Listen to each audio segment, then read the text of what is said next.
जब भी हम लोग कोई भी एक्ट कानून बनाते हैं तो वो कानून के तहत रूल्स और रेगुलेशंस भी बनते हैं। इसी तरह हमारा जो बीआईएस का कानून है जो 2016 में नया आया, उसके लिए बीआईएस ने रूल्स और रेगुलेशंस बनाए। तो ये रेगुलेशंस जो बनाए वो अलग अलग इंडस्ट्रीज के लिए अलग अलग तौर से बनाए। हॉलमार्किंग को लेके उन्होंने अलग रेगुलेशंस बनाए। इसको इन्होंने 3 चैप्टर में डिवाइड किया है। पहला चैप्टर है ज्वेलर्स के लिए, दूसरा चैप्टर है एसेइंग एंड हॉलमार्किंग सेंटर के लिए, और तीसरा चैप्टर है रिफाइनरीज के लिए। दूसरा चैप्टर हमने ऑलरेडी देख लिया है। आज हम देखेंगे पहला चैप्टर, जिसमें ज्वेलर्स को नया लाइसेंस लेना है, सर्टिफिकेट ऑफ रजिस्ट्रेशन करवाना है, तो वो कैसे करवाएगा, उसका नवीकरण करना है, रिन्यूअल करना है, तो वो किस नियम के तहत होगा, उसके लिए क्या मार्गदर्शिका है, रेगुलेशंस क्या है, उसका कैंसलेशन अगर लाइसेंस करना है तो वो किस तरह से होता है, वो सब जानकारी ये रेगुलेशन से हमें मिल सकती है। नॉर्मली ये रेगुलेशंस या रूल्स एक्ट जो भी रहता है, उसका पहला जो रूल रहता है या रेगुलेशंस रहता है, उसमें उसका नाम या वो कब से चालू होगा उसके बारे में जानकारी दी जाती है। तो इसके बारे में अगर हम देखें तो ये रेगुलेशंस को किस नाम से जाना जाएगा, तो इसमें कहा गया है this regulations may be called the bureau of Indian standards into bracket hallmarking regulations 2018। तो ये रेगुलेशंस को इस नाम से जाना जाएगा। और ये कब से लागू होगा, तो जब से ये ऑफिशियल गैजेट में उसको प्रसिद्ध किया जाएगा। तो ये ऑलरेडी प्रसिद्ध हो चुका है, मतलब ये अभी फोर्स में है, अभी चालू है, लागू है। तो नॉर्मली ये हमने पहले भी देखा था कि रेगुलेशन 2 है, उसमें सब व्याख्याएं दी जाती है, डेफिनेशंस, जो भी शब्द रेगुलेशंस में इस्तेमाल किए गए हैं उसकी व्याख्याएं दी जाती है।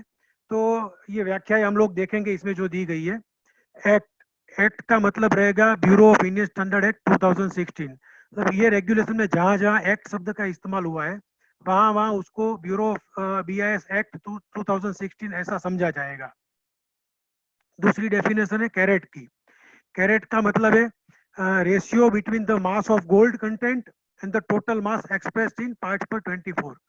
तो जो भी हमारे पास आर्टिकल या जो भी आर्टिफैक्ट्स है उसमें गोल्ड का मास जो है और टोटल मास जो है उसका जो रेशियो बनता है, gold mass divide by total mass, और उसको 24 में एक्सप्रेस करते हैं, उसको कैरेट के नाम से बुलाया जाता है।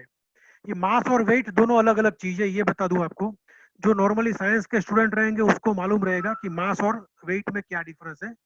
वी यूज इट इंटरचेंजबली, मास या गोल्ड वेट को दोनों को एक दूसरे के उसमें इस्तेमाल करते हैं, लेकिन मास जो है वो कहीं भी कांस्टेंट रहेगा और वेट जो है वो ग्रेविटी से बदला जा सकता है।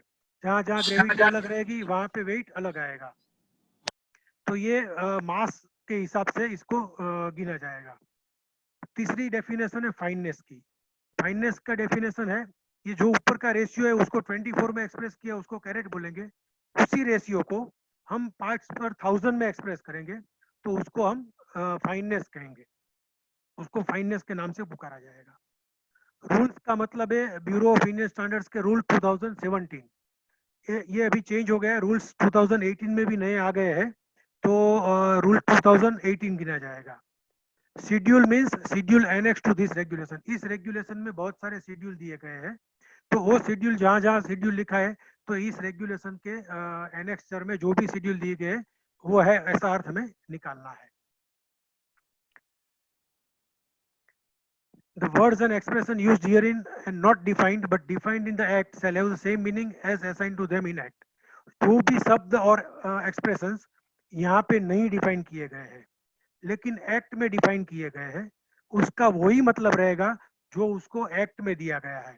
मतलब अगर कहीं भी डिस्प्यूट आता है कि इस शब्द का क्या अर्थ निकलेगा, तो उसमें अगर यहाँ पे डिफाइन नहीं किया गया है रेगुलेशन में और एक्ट में डिफाइन किया गया है, तो उसका एक्ट में जो डिफाइन किया गया है उसी का मतलब से हमें आगे बढ़ना है। और इसमें एक एक्सेप्शन दिया गया है, in this regulation unless the context otherwise requires. ये आप सबसे पहले ऊपर देखिए, तो जहाँ पे अगर ये दूसरे कोई कॉन्टेक्स्ट में कोई शब्द यूज किया गया है और वो कॉन्टेक्स्ट अगर अलग है तो उसको ये डेफिनेशन लागू नहीं होगी, उसका ये मतलब है। चैप्टर नंबर 1 यहाँ से स्टार्ट होता है, उसमें देखेंगे हम लोग ज्वेलर्स को सर्टिफिकेट ऑफ रजिस्ट्रेशन कैसे ग्रांट करते हैं, क्या टर्म्स एंड कंडीशन से ग्रांट करते हैं, उसको ऑपरेट कैसे करते हैं, उसका रिन्यूअल और कैंसलेशन किस किस परिस्थिति में हो सकता है, तो ये सब हम देखेंगे। तो rule 3 application for certification of registration, ये रूल 3 के सब रूल 1 के तहत jewellers shall apply for grant of certification of registration to sell precious metal articles notified under subsection 1 of section 14 of the act। मतलब BIS एक्ट 2016 का 14(1) जो है, sub section 1 और 14, उसके अंडर में जो भी आर्टिकल्स नोटिफाई किए गए हैं, वो नोटिफिकेशन भी हम देखेंगे। तो उसको बेचने के लिए ज्वेलर्स है जो, वो सर्टिफिकेट ऑफ रजिस्ट्रेशन के लिए अप्लाई करेंगे। Rule 3(2), the application under sub regulation 1 shall be made to the bureau in form 1 annexed to this regulation along with the fee specified in schedule 1। तो ये जो सब रूल 1 के तहत जो एप्लीकेशन करनी है सर्टिफिकेट ऑफ रजिस्ट्रेशन के लिए, वो इसी रेगुलेशन में जो फॉर्म 1 दिया गया है, वो फॉर्म 1 के अंदर ही करनी है और दूसरी कोई तरह से नहीं करनी है। और उसमें उसके साथ में फीस भरनी है। वो फीस क्या है, वो शेड्यूल 1 जो है इसके साथ उसमें दिया गया है, वो हम देखेंगे। ये जो नोटिफिकेशन है सेक्शन 14(2) का, तो इसमें gold jewellery and gold artefacts और silver jewellery and silver artefacts, ये दोनों को नोटिफाई किया गया है।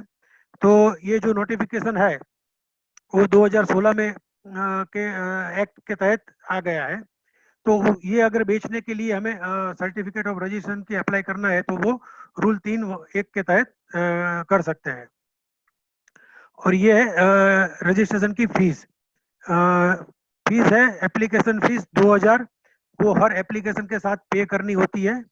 और बाकी की जो फीस है रजिस्ट्रेशन फीस, एप्लीकेशन फी 2000 सबके लिए कॉमन है, और रजिस्ट्रेशन फीस है उसको 4 अलग अलग बात में डिवाइड किया है, उसको ज्वेलर्स के टर्नओवर के साथ जोड़ा गया है।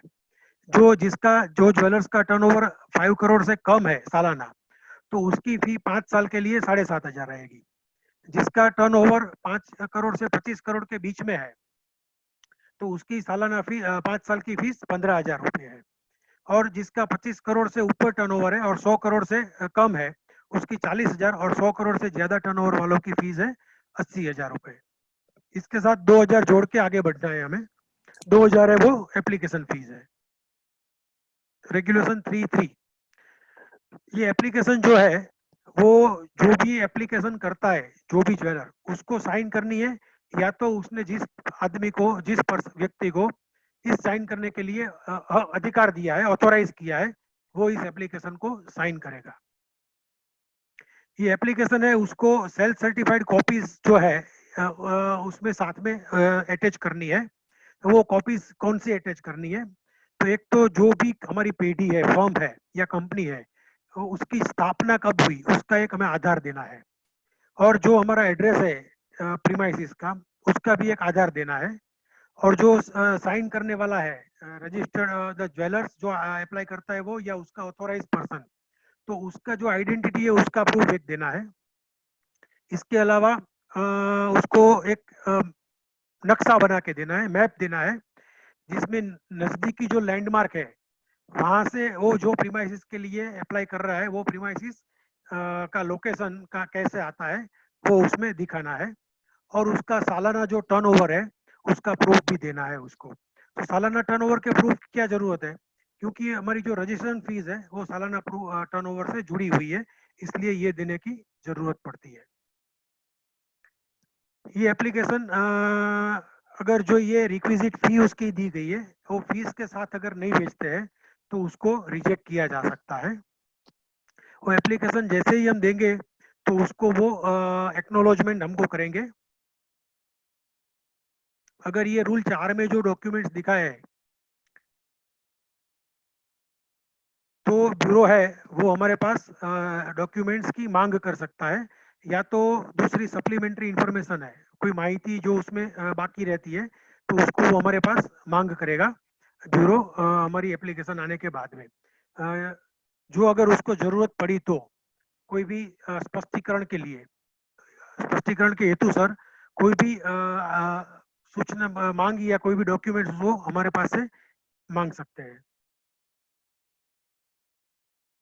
और अगर डॉक्यूमेंट्स और जो स्पष्टीकरण मांगा गया वो सब अगर सही मालूम पड़ता है तो वो सर्टिफिकेट ऑफ रजिस्ट्रेशन को आगे प्रोसेस के लिए आगे बढ़ाएंगे। और ये एप्लीकेशन अगर if it is not found in order, अगर वो सही ढंग से मालूम नहीं होती है तो वो एप्लीकेशन है वो ब्यूरो रिजेक्ट भी कर सकती है।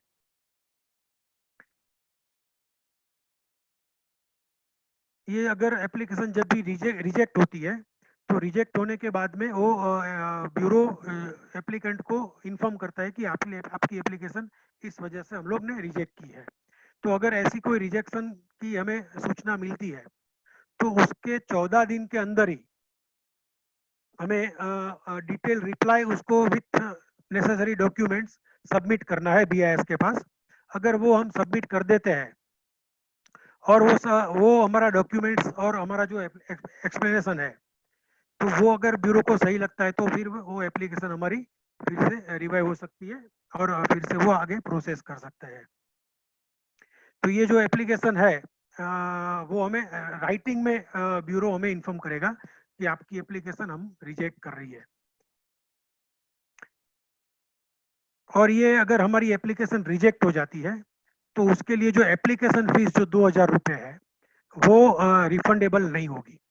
रजिस्ट्रेशन फीस है वो रिफंड हो सकती है, एप्लीकेशन फी जो है 2000 रुपये की वो रिफंड नहीं होगी किसी भी संजोगों में, कोई भी सिचुएशन में।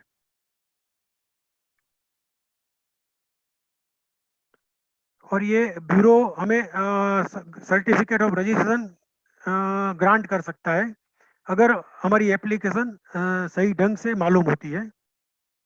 तो उसके लिए हमें क्या करना है कि शेड्यूल 1 में हमने आगे जो देखा वो रजिस्ट्रेशन फीस जो कि हमारे टर्नओवर के साथ जुड़ी हुई है उसके भुगतान करने के बाद में वो हमें सर्टिफिकेट ऑफ रजिस्ट्रेशन इश्यू करेगा। ये सर्टिफिकेट ऑफ रजिस्ट्रेशन जो है उसका भी नमूना इस रूल्स के साथ दिया गया है फॉर्म 2 में, जो कि अभी अभी देखने की आवश्यकता नहीं है, लेकिन और उसकी अवधि जो है वो 5 साल के लिए मान्य रहेगी। सर्टिफिकेट ऑफ रजिस्ट्रेशन जो है वो 5 साल के लिए वैध रहेगा। और ये जो सर्टिफिकेट ऑफ रजिस्ट्रेशन की जो भी डिटेल्स है जिसमें हमारा नाम एड्रेस जो भी लिखा है वो सब बीआईएस अपनी वेबसाइट पे होस्ट करेगा, अपने वेबसाइट पे दिखाएगा। और ये एक ध्यान रहे कि ये जो सर्टिफिकेट ऑफ रजिस्ट्रेशन है वो उसी जगह के लिए वैलिड रहेगा जो सर्टिफिकेट ऑफ रजिस्ट्रेशन में जो दिखाया गया है। सर्टिफिकेट ऑफ रजिस्ट्रेशन में हमारा एड्रेस लिखा रहेगा तो ये जो हमारा सर्टिफिकेट ऑफ रजिस्ट्रेशन है वो उसी जगह के लिए मान्य रहेगा। अगर हम दूसरी कोई जगह पे ये बिजनेस कर रहे हैं तो उसके लिए हमें अलग से रजिस्ट्रेशन करवाना पड़ेगा। तो ये याद रहे कि अगर हमारी 2 ब्रांच है तो दोनों ब्रांच का अलग अलग से रजिस्ट्रेशन करवाना पड़ेगा। ये बहुत ही अगत्य इम्पोर्टेंट चीज है जो हमें ध्यान में रखनी है कि एक नाम से रजिस्ट्रेशन हो गया तो उसको हमें सब प्रीमाइसेस के लिए वैलिड नहीं गिनते हैं। और ये जो सर्टिफिकेट ऑफ रजिस्ट्रेशन है उसकी टर्म्स एंड कंडीशंस क्या रहेगी ये रेगुलेशन 5 में दिया गया है। तो ये टर्म्स एंड कंडीशंस क्या है चलो देखते हैं हम लोग। ये तो पहली टर्म्स और कंडीशन ये है कि the registered jeweller shall be responsible for purity and fineness of the hallmark precious medical article sold by it. मतलब रजिस्टर्ड ज्वेलर जो है उसने जो हॉलमार्क किया हुआ प्रेशियस मेटल आर्टिकल का पीस बेचा है उसकी प्योरिटी एंड फाइननेस दोनों के लिए वो जवाबदेह रहेगा। तो यहाँ पे प्योरिटी और फाइननेस नॉर्मली हम इसको इंटरचेंजेबली यूज करते हैं, लेकिन यहाँ पे वो दोनों का अलग अलग मत है। फाइननेस का डेफिनेशन हमने देखा आगे कि वो mass of gold content ratio और उसका टोटल मास से एक्सप्रेस इन पार्ट्स पर 1000। तो ये है फाइननेस। और प्योरिटी का मतलब है कंटेमिनेशन।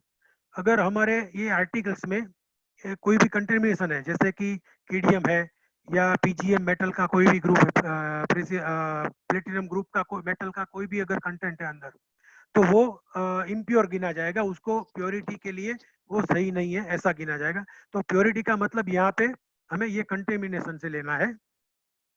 तो अगर ये प्योरिटी और फाइननेस दोनों के लिए वो जवाबदेह रहेगा जो उसने बेचा है। The registered jewelers may sell hallmark precious metal article which are marked with the identification mark of any other jeweler, provided evidence of purchase or authorization in any other form is available with him.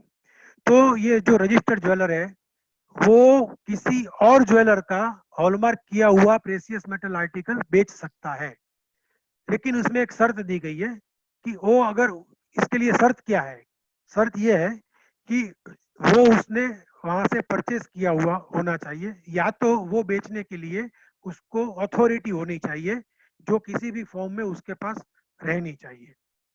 तो अगर वो है तो वो ये किसी दूसरे jewellers का मार्किंग किया हुआ ज्वेलरी भी रजिस्टर्ड ज्वेलर है वो बेच सकता है। उसको ये छूट दी गई है कि वो दूसरे की मार्किंग की हुई ज्वेलरी भी बेच सकता है।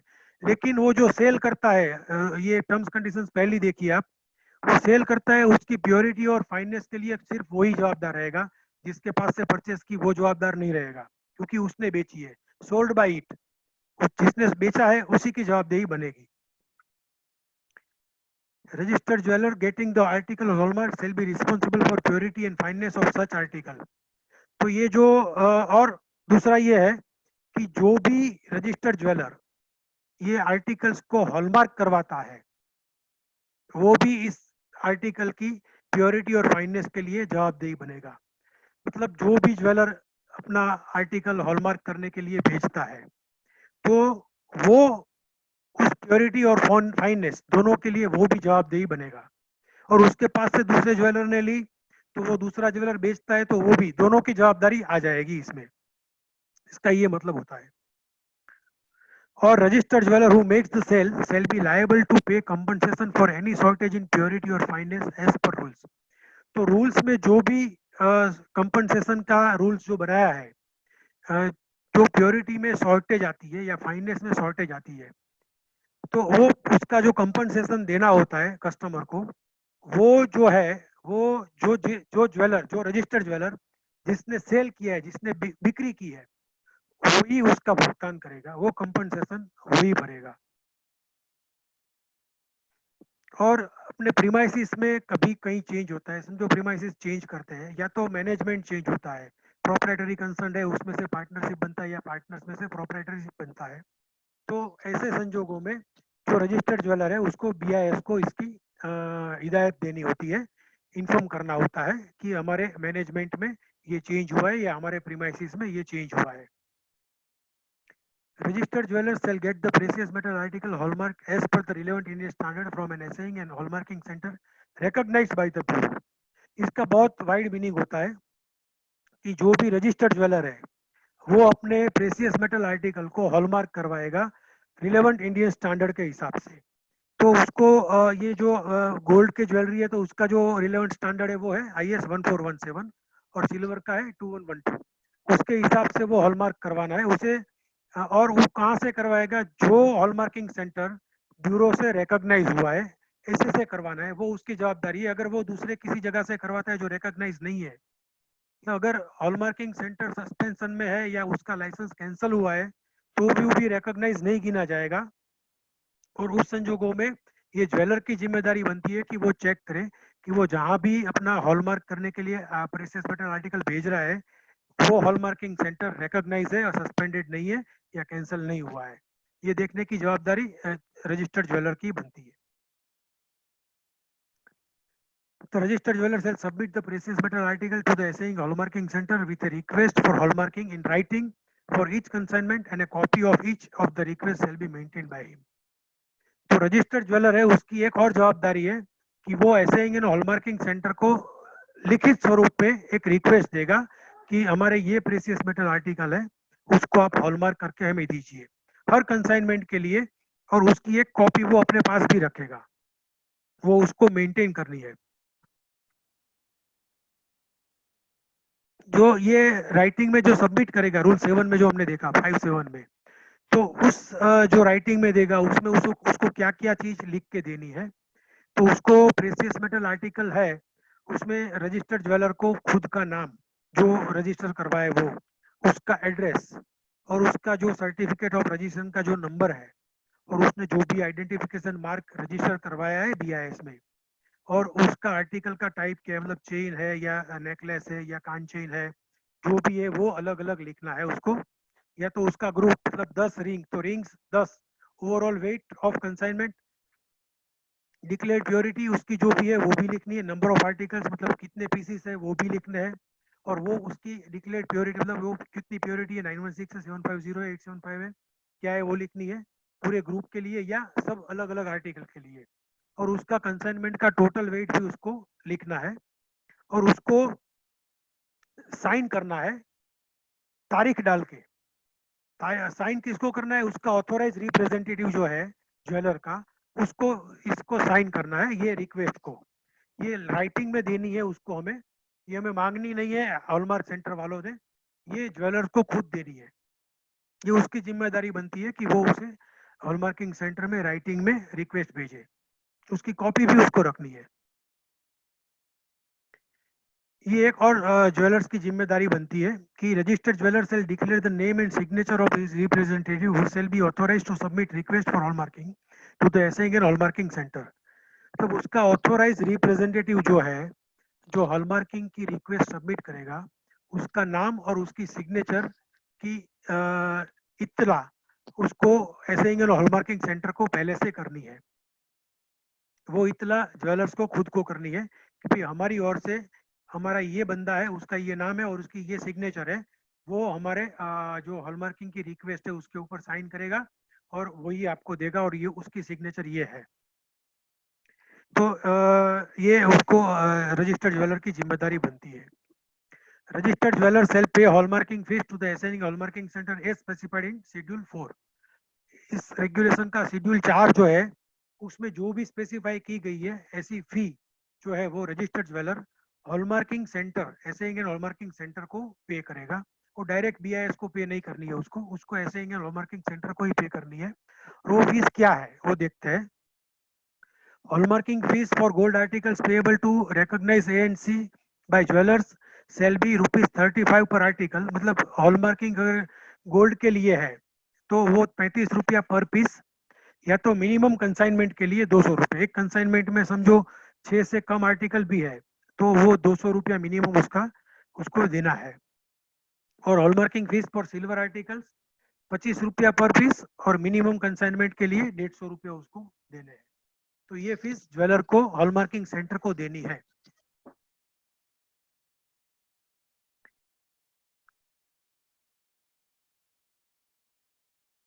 The bill and or invoice of the sale of hallmark precious metal articles will indicate separately description of each article, net weight of precious metal, purity in carat and fineness, and hallmarking charges।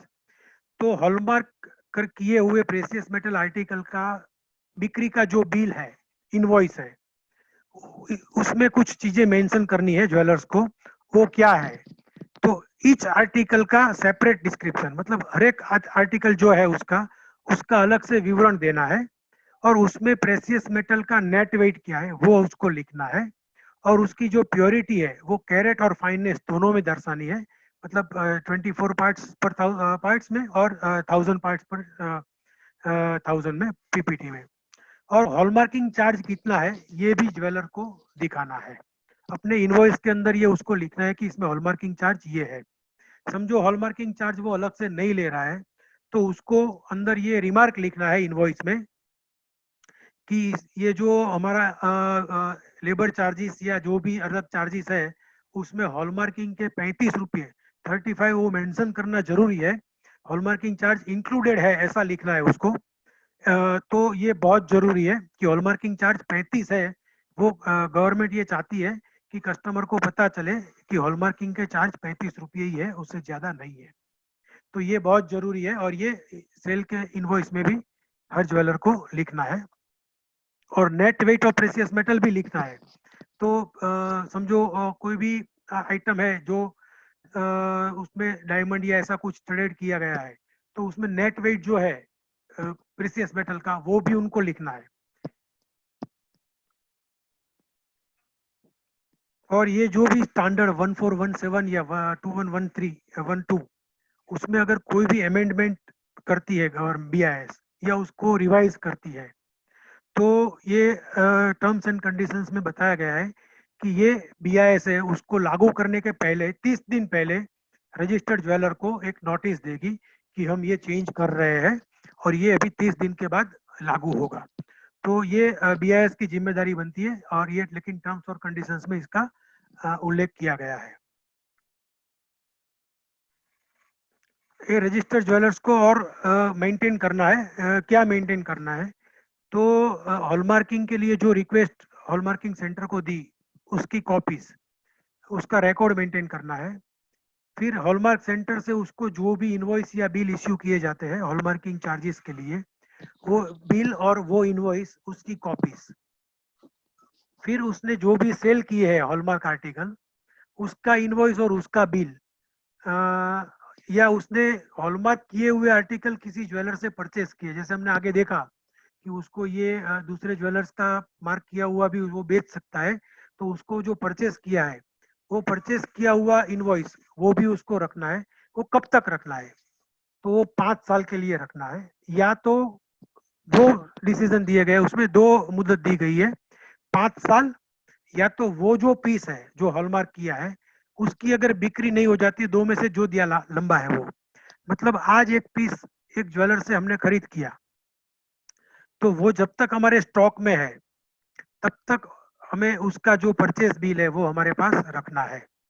या तो वो हमने खुद hallmark करवाया है तो hallmarking centre का जो बिल है, और हमने वो जो हॉलमार्किंग सेंटर को रिक्वेस्ट दी है हॉलमार्क करने के लिए, वो रिक्वेस्ट की कॉपी और हॉलमार्क सेंटर से जो बिल आया है वो बिल, वो दोनों हमें जब तक वो आइटम की बिक्री नहीं हो जाती है या तो उस समय को 5 साल पूरे नहीं हो जाते तब तक हमें ये मेंटेन करना है, हमारे पास रखना है।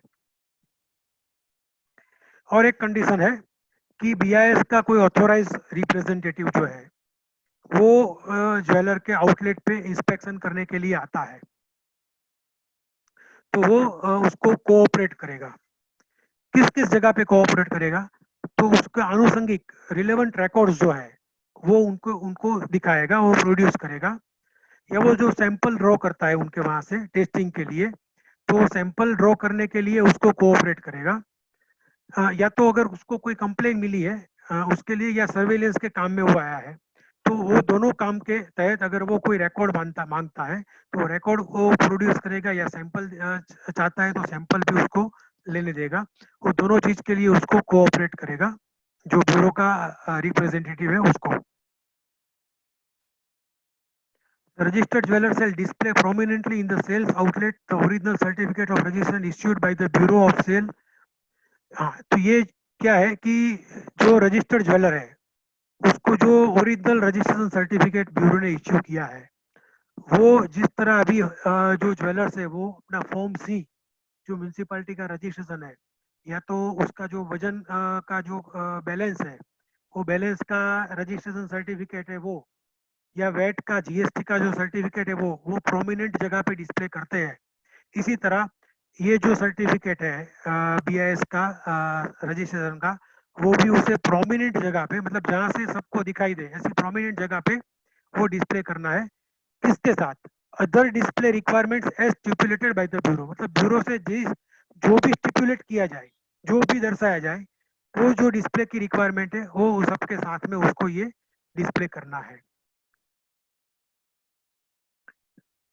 ब्यूरो को ये अधिकार दिया जाता है कि वो ये जो टर्म्स कंडीशंस हमने देखी सर्टिफिकेट ऑफ रजिस्ट्रेशन की, उसकी ये वैलिडिटी के दौरान वो कोई भी टर्म्स कंडीशंस को चेंज कर सकता है, ऑल्टर कर सकता है, लेकिन उसके लिए उसको ज्वेलर को 30 दिन की नोटिस देनी जरूरी होगी।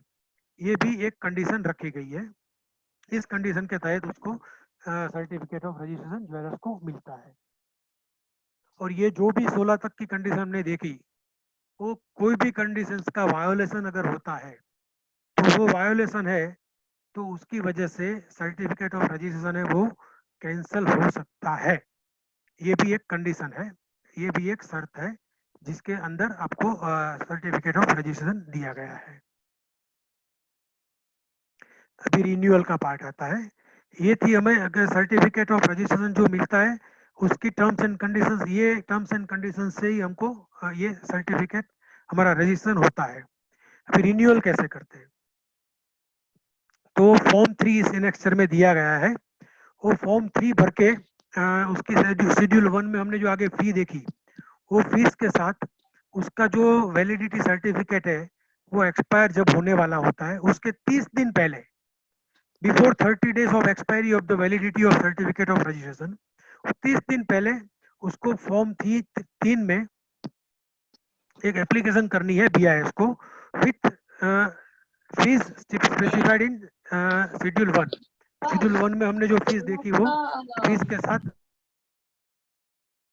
रिन्यूअल के लिए अप्लाई करना है। तो ये फीस का टेबल फिर से दिखा देता हूँ। ये फीस जो है वो 2,000 रुपया एप्लीकेशन फी और रजिस्ट्रेशन फीस 7,500 से लेके 80,000 तक डिपेंडिंग ऑन द टर्नओवर। अगर रिन्यूअल की application before the expiry of validity मिल जाती है तो सर्टिफिकेट ऑफ रजिस्ट्रेशन है उसको 5 साल के लिए रिन्यू किया जा सकता है। या तो दो केस है, ये एक उसको रिन्यू किया जा सकता है 5 साल के लिए, या तो रिन्यूअल का जो डिसीजन है उसको 3 महीने के लिए डिफर किया जा सकता है। ऐसा क्यों करते हैं डिफरमेंट, वो हम देखते हैं आगे।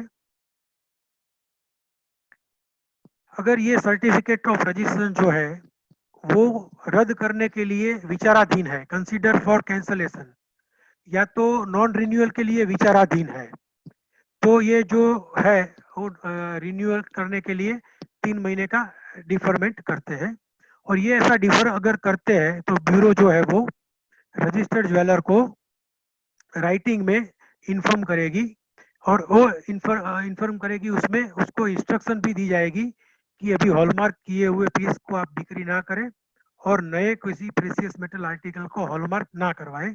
ये दोनों इंस्ट्रक्शन के साथ में वो उनको इन्फॉर्म करेगी रजिस्टर्ड ज्वेलर को कि आपका जो सर्टिफिकेट ऑफ रजिस्ट्रेशन है वो हम कैंसलेशन के लिए विचाराधीन है या नॉन रिन्यूअल के लिए विचाराधीन है। कैंसलेशन और नॉन रिन्यूअल ऑफ सर्टिफिकेट ये कब हो सकता है, तो ब्यूरो में कैंसल और not renew a certificate of registration if any declaration made by the jeweler is found to be false or incorrect।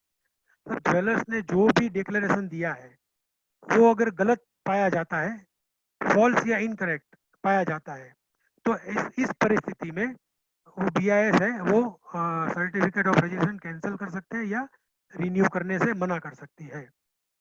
दूसरी भी कंडीशन इसमें है।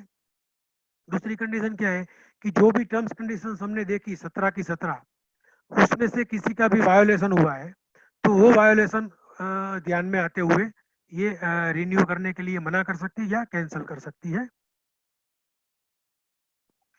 तीसरी कंडीशन है उसकी रिन्यू नहीं करने की या कैंसिलेशन करने की, कि अगर रजिस्टर्ड ज्वेलर ने बिक्री कर दी है ऑलरेडी, या तो वो बिक्री करने के लिए ऑफर कर रहा है प्रेशियस मेटल आर्टिकल ऐसी फाइननेस का जो कि क्लेम की जा रही है या तो हॉल आर्टिकल के ऊपर मार्क की गई है उससे कम है उसकी प्योरिटी और फाइननेस। वो जो क्लेम करता है कि ये 916 है या उससे कम है, या तो आर्टिकल के ऊपर मार्क की गई है 916 या उससे कम पाई जाती है, अगर ये ऑफर करता है सेल करने के लिए, ऑलरेडी सेल की है, तो इस परिस्थिति में भी वो नॉन रिन्यूअल या कैंसलेशन हो सकता है। चौथी कंडीशन है डी, उसने कोऑपरेट ऑथोराइज रिप्रेजेंटेटिव है ब्यूरो का, उससे कोऑपरेट करने में वो नाकाम रहा हो। तो अगर वो नाकाम रहा है कोऑपरेट करने में ड्यूरिंग द विजिट सर्वेलेंस के दरमियान, तो उस दौरान उसमें उसका कैंसलेशन और नॉन रिन्यूअल हो सकता है। ये बहुत याद रखिएगा। पांचवा e, registered jeweller is found indulging in any unfair practice amounting to misuse of hallmark. मतलब ऐसी कोई भी अनफेयर प्रैक्टिस करता है जिससे हॉलमार्क का मिसयूज पता चले, उस ऐसी प्रवृत्ति में वो प्रवृत्त पाया गया है ज्वेलर, तो वो कैंसलेशन और नॉन रिन्यूअल हो सकता है। ये ई वाली कंडीशन है वो याद रखिएगा क्योंकि उसका बाद में भी जिक्र आएगा आगे, इंडल्जिंग इन अनफेयर प्रैक्टिस और misuse of hallmark. Before cancellation, अगर वो कैंसलेशन या नॉन रिन्यूअल के लिए ब्यूरो जो है वो रजिस्टर्ड ज्वेलर को अपने ऐसा हमारा ऐसा इंटेंशन है कि हम आपका कैंसिल करना चाहते हैं और रिन्यू नहीं करना चाहते हैं, तो ये किस वजह से है उसका वो ज्वेलर को उसको नोटिस देगी, और वो नोटिस में रीजन भी बताएगी कि इस वजह से हम आपका लाइसेंस जो है वो कैंसिल करना चाहते हैं या रिन्यू नहीं करना चाहते हैं।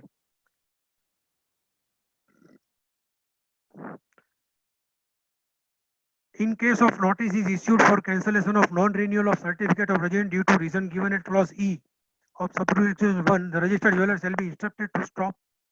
मतलब ये जो क्लॉज ई में हमने देखा ना, मैंने कहा ना कि ये याद रखिएगा क्लॉज ई वाला, तो अगर वो क्लॉज ई की वजह से आपको नोटिस दिया जा रहा है कि ये आप अनफेयर प्रैक्टिस जो मिसयूज हॉलमार्क का हो रहा है उसकी वजह से आपका हम कैंसलेशन का सोच रहे हैं या नॉन रिन्यूअल का सोच रहे हैं, ऐसी अगर नोटिस उसको दी जाती है तो उस नोटिस के साथ में ज्वेलर्स को ऐसी इंस्ट्रक्शन दी जाएगी कि वो हॉलमार्क किए हुए आर्टिकल्स का बिक्री है वो बंद कर दे और नए हॉलमार्क आर्टिकल्स को हॉलमार्क करवाना भी बंद कर दे, ऐसी इंस्ट्रक्शन भी उसमें दी जाती है।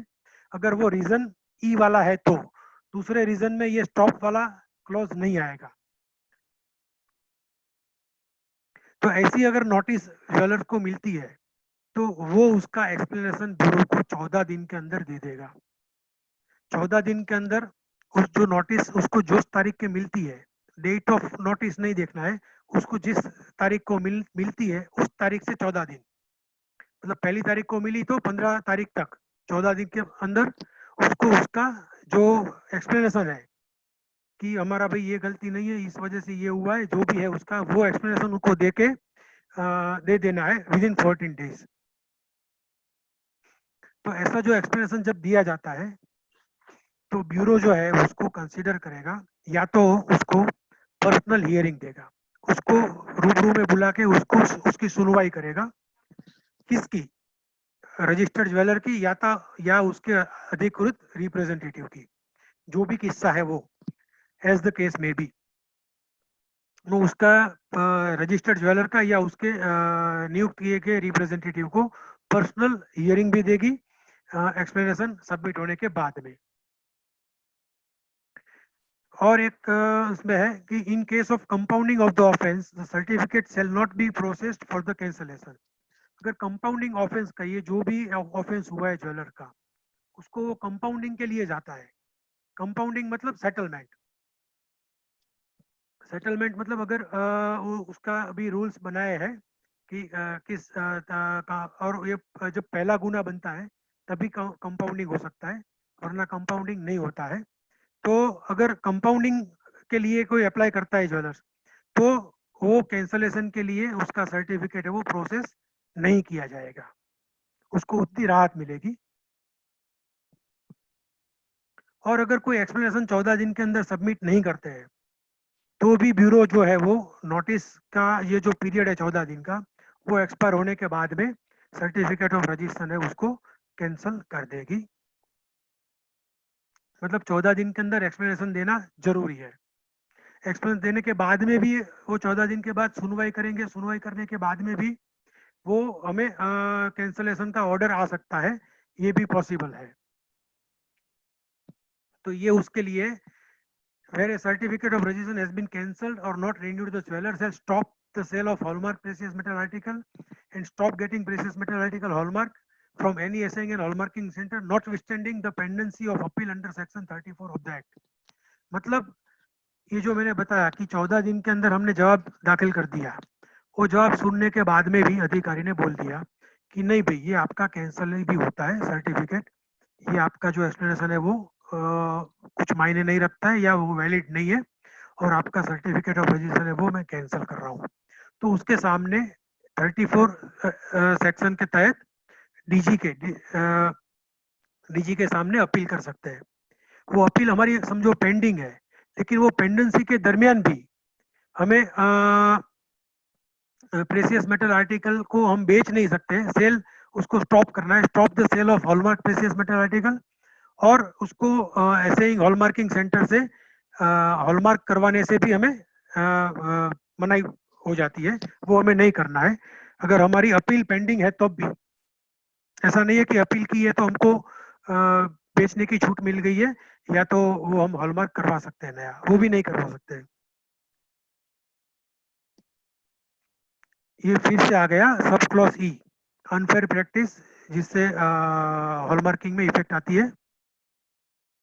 तो अगर उसमें आपका लाइसेंस कैंसिल होता है, सर्टिफिकेट ऑफ रजिस्ट्रेशन कैंसिल होता है, clause E of sub regulation E1, तो उसके बाद में वो कैंसिल हो गया, आप दूसरे लाइसेंस के लिए, दूसरे सर्टिफिकेट ऑफ रजिस्ट्रेशन के लिए अप्लाई किया, तो लेकिन वो आप अप्लाई नहीं कर सकते जब तक वो उसको 1 साल खत्म नहीं हो जाता है। उसको कूलिंग पीरियड बोलते हैं, कि ऐसा ऑर्डर जब भी उन्होंने पास किया है, वो ऑर्डर की तारीख से, ऑर्डर जिस तारीख को हुआ उस तारीख से 1 साल तक आप दोबारा सर्टिफिकेट ऑफ रजिस्ट्रेशन आप लेने के लिए आप अप्लाई नहीं कर सकते हो, फ्रेश एप्लीकेशन भी नहीं डाल सकते हो। और जो कैंसिल किया गया है और जो रिन्यू नहीं किया गया है, इसकी जो भी विगत है वो भी ब्यूरो अपनी वेबसाइट पे डाल के रखेगा। और जब रिन्यूअल नहीं होता है या कैंसिल होता है, तो उस ऐसी सिचुएशन में, ऐसी परिस्थिति में ज्वेलर जो है वो ओरिजिनल सर्टिफिकेट ऑफ रजिस्ट्रेशन है वो ब्यूरो को वापस कर देगा और उसको सरेंडर कर देगा। और वो इंश्योर करेगा, वो ये इंश्योर करेगा कि जो भी उसके स्टॉक में प्रीसियस हॉलमार्क, प्रीसियस मेटल के हॉलमार्क किए हुए आर्टिकल्स है, उसको डीफेस, मतलब उसमें से हॉलमार्क निकाला जाए, उसको डीफेस किया जाए जो भी स्टॉक में अवेलेबल है। मतलब कोई भी ज्वेलर है वो लाइसेंस कैंसिल करता है या सरेंडर करता है या उसको रिन्यूअल नहीं होता है या कैंसिल होता है, तो उसके स्टॉक में जो भी प्रीसियस मेटल आर्टिकल्स पड़े हैं वो सबको उसे डिफेस करना है हॉलमार्क से। और ये जो सर्टिफिकेट ऑफ रजिस्ट्रेशन है वो सरेंडर करता है, अगर ज्वेलर कैंसिल होता है या रिन्यू नहीं होता है या तो सरेंडर करता है सामने से, तो उस वक्त इमीडिएटली जो भी पब्लिसिटी मटेरियल है, हैंड बिल्स या पैम्पलेट या लेटर हेड्स, ऐसा जो भी है जिससे वो ज्वेलर क्लेम करता है कि वो हॉलमार्क ज्वेलर है, तो वैसा क्लेम जिस जिस जगह उसने किया है, वो जो भी लेटर पैड पैम्पलेट जो भी ऐसा प्रिंटेड मटेरियल है वो सब वो डिस्ट्रॉय कर देगा इमीडिएटली।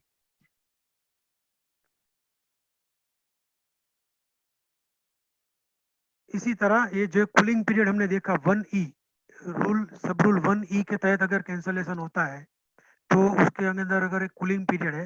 इसी तरह अगर ज्वेलर्स को इस कानून के तहत कन्विक्शन हुआ है तो उसको वो फिर से 1 साल तक फिर से अप्लाई नहीं कर पाएगा। मतलब दूसरे भी प्रावधान है इस कानून में जिसके तहत अगर उसको कोई कन्विक्शन होता है ज्वेलर को, तो ऐसे केस में वो 1 साल तक फिर से रजिस्ट्रेशन के लिए अप्लाई नहीं कर सकेगा। Thank you. This is all for jewellers. और ये कैंसलेशन के बारे में जो भी हमने बताया उसके लिए भी, मतलब ऐसा नहीं है कि ये आपने आपका जो टर्म्स कंडीशंस का वायोलेशन हुआ और आपका कैंसिल हो गया, उसके लिए भी आपके लिए गाइडलाइंस बनाई गई है और वो गाइडलाइंस के तहत ही अगर आपका कैंसिल हो सकता है, तो आपके लिए वो गाइडलाइंस जाननी भी बहुत जरूरी बनती है। आज के लिए इतना काफी है, गाइडलाइंस लेके हम आपके पास फिर से आएंगे। Thank you.